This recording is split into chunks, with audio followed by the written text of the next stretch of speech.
നമ്മളുടെ diabetic education സീരീസിൽ നമ്മൾ ആദ്യം സംസാരിക്കുന്നത് നോർമലായിട്ട് നമ്മളുടെ ശരീരത്തിൽ എന്തൊക്കെ സംഭവിക്കുന്നു എന്നതിനെ പറ്റിയാണ്. നോർമലായിട്ട് എന്തൊക്കെ സംഭവിക്കും എന്ന് മനസ്സിലാക്കിയാലേ അബ്നോർമലായിട്ട് എന്തൊക്കെ സംഭവിക്കുന്നു എന്ന് നമ്മൾക്ക് മനസ്സിലാക്കാൻ പറ്റുകയുള്ളൂ. അപ്പോൾ നമ്മളുടെ ഭക്ഷണത്തിൽ 3 പദാർത്ഥങ്ങളാണുള്ളത്. കാർബോഹൈഡ്രേറ്റ് ഉണ്ട്, പ്രോട്ടീൻ ഉണ്ട്, ഫാറ്റ് ഉണ്ട്. ഇതിൽ കാർബോഹൈഡ്രേറ്റ് മാത്രമേ നമ്മളുടെ ബ്ലഡ് ഷുഗറിനെ കാര്യമായിട്ട് ബാധിക്കുകയുള്ളൂ. പ്രോട്ടീനും ഫാറ്റും വലിയ രീതിയിൽ നമ്മളുടെ ബ്ലഡ് ഷുഗറിനെ ബാധിക്കാറില്ല. അതുകൊണ്ട് കാർബോഹൈഡ്രേറ്റ് ഫുള്ളായിട്ട് അവോയ്ഡ് ചെയ്താൽ ബ്ലഡ് ഷുഗർ കുറയുകയില്ലേ എന്ന് ചോദിച്ചാൽ, കാർബോഹൈഡ്രേറ്റ് മൊത്തമായിട്ട് അവോയ്ഡ് ചെയ്ത് കഴിഞ്ഞാൽ നമ്മളുടെ ശരീരത്തിൻ്റെ ഊർജ്ജ സ്രോതസ്സാണ് കാർബോഹൈഡ്രേറ്റ്. അതുകൊണ്ട് നമ്മൾക്കത് ഫുള്ളായിട്ട് അവോയ്ഡ് ചെയ്യാൻ പറ്റില്ല. പക്ഷേ പഞ്ചസാര, മൈദ പോലെയുള്ള റിഫൈൻഡ് ആയിട്ടുള്ള കാർബോഹൈഡ്രേറ്റ്സ് നമ്മൾ അവോയ്ഡ് ചെയ്താൽ അത് ഷുഗർ കൺട്രോളിൽ നമ്മളെ വളരെ സഹായിക്കും. ഒരു ബാലൻസ്ഡ് ഡയറ്റ് അഥവാ സമീകൃത ആഹാരത്തിൽ 50% കാർബോഹൈഡ്രേറ്റും 30% പ്രോട്ടീനും 20% കൊഴുപ്പുമാണുള്ളത്. നമ്മൾ ആഹാരം കഴിക്കുമ്പോൾ ഉമിനീരിൽ നിന്ന് തന്നെ കാർബോഹൈഡ്രേറ്റിൻ്റെ ദഹനം ആരംഭിക്കും. അത് കഴിഞ്ഞിട്ട് അത് നേരെ ആമാശയത്തിൽ പോവും. ആമാശയത്തിൽ ചെന്നിട്ട് ആമാശയ രസങ്ങളുമായിട്ട് അത് മിക്സാവും. അതിനുശേഷം ചെറുകുടലിലെത്തും. ചെറുകുടലിലാണ് ഈ കാർബോഹൈഡ്രേറ്റ് ചെറിയ ചെറിയ മോളിക്യൂളുകളായ ഗ്ലൂക്കോസായിട്ട് ബ്രേക്ക് ഡൗൺ ചെയ്യുന്നത്. ഈ ഗ്ലൂക്കോസ് ചെറുകുടലിൽ നിന്ന് ബ്ലഡിലേക്ക് എത്തും. ഇതാണ് നമ്മളുടെ കോശങ്ങൾക്ക് ഊർജ്ജ സ്രോതസ്സായിട്ട് പ്രവർത്തിക്കുന്നത്. ഈ ഗ്ലൂക്കോസ് നമ്മളുടെ കോശങ്ങൾ വലിച്ചെടുക്കുകയും ആ കോശങ്ങൾക്കുള്ളിൽ വെച്ച് ഗ്ലൂക്കോസ് കത്തിത്തീരുകയും കോശങ്ങൾക്ക് ആവശ്യമായ എനർജി കിട്ടുകയും ചെയ്യുന്നു.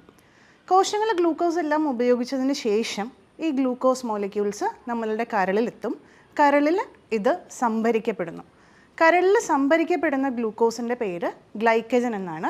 കരൾ ഒരു ബാങ്ക് പോലെയാണ് ആക്ട് ചെയ്യുന്നത്. നമ്മൾക്ക് കൂടുതൽ ഗ്ലൂക്കോസ് ഉള്ളപ്പോൾ നമ്മൾക്ക് ലിവറിൽ ഡെപ്പോസിറ്റ് ചെയ്യാൻ പറ്റും.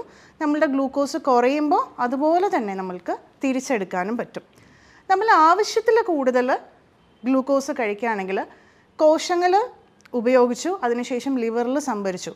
അതിലും കൂടുതൽ നമ്മൾ കാർബോഹൈഡ്രേറ്റ്സ് കഴിച്ച് ഗ്ലൂക്കോസ് നമ്മളുടെ ബ്ലഡിൽ എത്തുകയാണെങ്കിൽ അത് കൊഴുപ്പായിട്ടായിരിക്കും സ്റ്റോർ ചെയ്യുന്നത്. എക്സസ് ആയിട്ടുള്ള ഗ്ലൂക്കോസിൽ നിന്ന് കൊഴുപ്പുണ്ടാക്കാനുള്ള എഫിഷ്യൻസി നമ്മളുടെ ശരീരത്തിന് വളരെ കൂടുതലാണ്. അപ്പോൾ നമ്മൾ ഭക്ഷണം എല്ലാം കഴിച്ചു, കോശങ്ങൾ വലിച്ചെടുത്തു, ലിവറിൽ പോയി.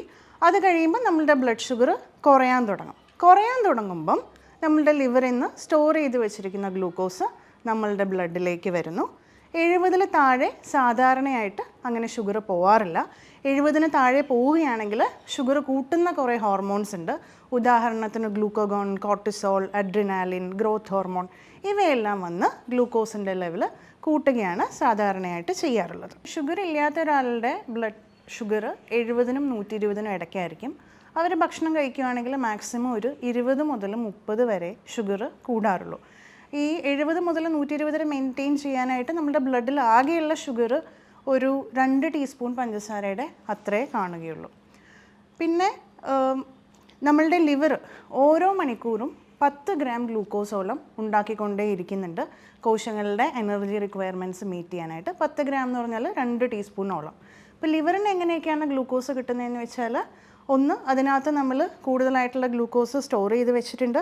അത് മാത്രമല്ല, ലിവറിന് പ്രോട്ടീൻ, ഫാറ്റ് എന്നീ കണികകളിൽ നിന്ന് ഗ്ലൂക്കോസ് ഉണ്ടാക്കാനൊരു കഴിവുണ്ട്. ഗ്ലൂക്കോനിയോജനസിസ് എന്നാണ് അതിനെ പറയുന്നത്. അപ്പോൾ ഇങ്ങനെയൊക്കെയാണ് നമ്മളുടെ ശരീരത്തിൽ ഗ്ലൂക്കോസ് റെഗുലേറ്റഡ് ആവുന്നത്. അപ്പോൾ ഇതിനു വേണ്ടി നമ്മളെ ഏറ്റവും കൂടുതൽ സഹായിക്കുന്ന ഒരു ഹോർമോൺ ഉണ്ട്, അതാണ് ഇൻസുലിൻ. ഇനി നമ്മൾ പറയാൻ പോകുന്നത് ഇൻസുലിനെ പറ്റിയാണ്. ഇൻസുലിൻ വരുന്നത് പാൻക്രിയാസ് എന്ന ഗ്രന്ഥിയിൽ നിന്നാണ്.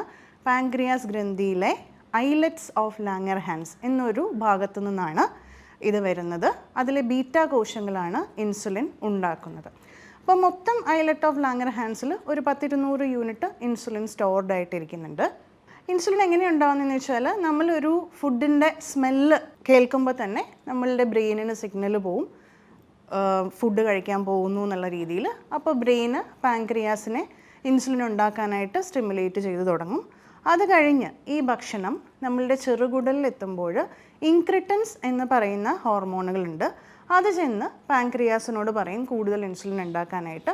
അങ്ങനെയും ഇൻസുലിൻ ഉണ്ടാവുന്നു. പിന്നെ മാത്രമല്ല, പാൻക്രിയാസിനൊരു ഇൻബിൽറ്റ് ആയിട്ടുള്ളൊരു ഗ്ലൂക്കോസ് സെൻസറുണ്ട്. അപ്പോൾ ഒരു പരിധി കൂടുതൽ ഗ്ലൂക്കോസ് കൂടുമ്പോൾ പാൻക്രിയാസ് ഓട്ടോമാറ്റിക്കായിട്ട് ഇൻസുലിൻ ഉണ്ടാക്കിക്കൊണ്ടേ ഇരിക്കുന്നു. അപ്പോൾ ഇങ്ങനെ ഉണ്ടാവുന്ന ഇൻസുലിനെ നമ്മൾ ബോലസ് ഇൻസുലിൻ എന്നാണ് പറയുന്നത്. ഇത് കൂടാതെ നമ്മൾ ഭക്ഷണത്തിൻ്റെ ഇടയ്ക്ക് നമ്മുടെ ബ്ലഡ് ഷുഗർ റെഗുലേറ്റ് ചെയ്യുന്നതിന് വേണ്ടി ഒരു ബാക്ക്ഗ്രൗണ്ടായിട്ട് ശരീരം ചെറിയ രീതിയിൽ ഇൻസുലിൻ ഉണ്ടാക്കിക്കൊണ്ടേയിരിക്കുന്നുണ്ട്. അതിനെ നമ്മൾ ബാക്ക്ഗ്രൗണ്ട് ഇൻസുലിൻ അല്ലെങ്കിൽ ബേസൽ ഇൻസുലിൻ എന്നാണ് പറയുന്നത്. ഇനി ഇൻസുലിൻ എന്താ ചെയ്യുന്നതെന്ന് വെച്ചാൽ നമ്മൾ ഓൾറെഡി പറഞ്ഞു, നമ്മൾ ചെറുകുടലിൽ കാർബോഹൈഡ്രേറ്റ്, ഗ്ലൂക്കോസ്, ഫ്രക്ടോസ്, ഗാലക്ടോസ് ഇതുപോലത്തെ ചെറിയ ചെറിയ കണികകളായിട്ട് മാറും, അത് ബ്ലഡിലേക്ക് വരുമെന്ന്. ഈ ഗ്ലൂക്കോസ് മോളിക്യൂൾസ് ബ്ലഡിൽ എത്തിക്കഴിയുമ്പോൾ കോശങ്ങളിലേക്ക് വലിച്ചെടുക്കാൻ സഹായിക്കുന്ന രീതിയിലാണ് ഇൻസുലിൻ ആക്ട് ചെയ്യുന്നത്. അപ്പോൾ നമ്മളുടെ ഈ ഒരു മുറി ഇഷ്ടികകൾ കൊണ്ട് ഉണ്ടാക്കിയിരിക്കുന്നത് പോലെ നമ്മുടെ ശരീരം ഉണ്ടാക്കിയിരിക്കുന്നത് കോശങ്ങൾ കൊണ്ടാണ്. ഈ മുറിക്ക് വാതിലുള്ളതുപോലെ കോശങ്ങൾക്കും വാതിലുണ്ട്. ആ കോശങ്ങളുടെ വാതിൽ തുറന്നു കൊടുക്കുന്ന കീ പോലെയാണ് ഇൻസുലിൻ ആക്ട് ചെയ്യുന്നത്. അപ്പോൾ ഇൻസുലിൻ കീ ആയിട്ട് ആക്ട് ചെയ്ത് കോശങ്ങളുടെ വാതിൽ തുറന്നു കൊടുക്കുന്നു, കോശങ്ങളിലേക്ക് ഗ്ലൂക്കോസ് കയറുന്നു. അതുപോലെ തന്നെ കൂടുതലായിട്ടുള്ള ഗ്ലൂക്കോസ് ലിവറിൽ ചെന്ന് സ്റ്റോർ ചെയ്യാനും ഇൻസുലിനാണ് സഹായിക്കുന്നത്. പിന്നെ ഭക്ഷണം കഴിച്ചു കഴിഞ്ഞും ലിവറിൽ നിന്ന് ഗ്ലൂക്കോസ് കൂടുതലായിട്ട് വരാതിരിക്കാൻ സഹായിക്കുന്നതും ഇൻസുലിൻ തന്നെയാണ്. അപ്പോൾ നമ്മൾ ഭക്ഷണത്തിൻ്റെ കമ്പോണൻസിനെ പറ്റി പറഞ്ഞു, അതെങ്ങനെയാണ് ദഹിക്കുന്നതെന്ന് പറഞ്ഞു, നമ്മൾ ഗ്ലൂക്കോസ് മോളിക്യൂൾസ് എങ്ങനെയാണ് നമ്മളുടെ കോശങ്ങളിലേക്കും ലിവറിലേക്കും എത്തുന്നതെന്ന് പറഞ്ഞു, ഇൻസുലിൻ എങ്ങനെയാണ് പ്രവർത്തിക്കുന്നതെന്ന് പറഞ്ഞു. അപ്പോൾ ഇത്രയും കാര്യങ്ങൾ നമ്മൾ പറഞ്ഞു. ഇനി ബാക്കിയുള്ള കാര്യങ്ങൾ അടുത്ത വീഡിയോയിൽ അടുത്ത ശനിയാഴ്ച അപ്ലോഡ് ചെയ്യുന്നതായിരിക്കും.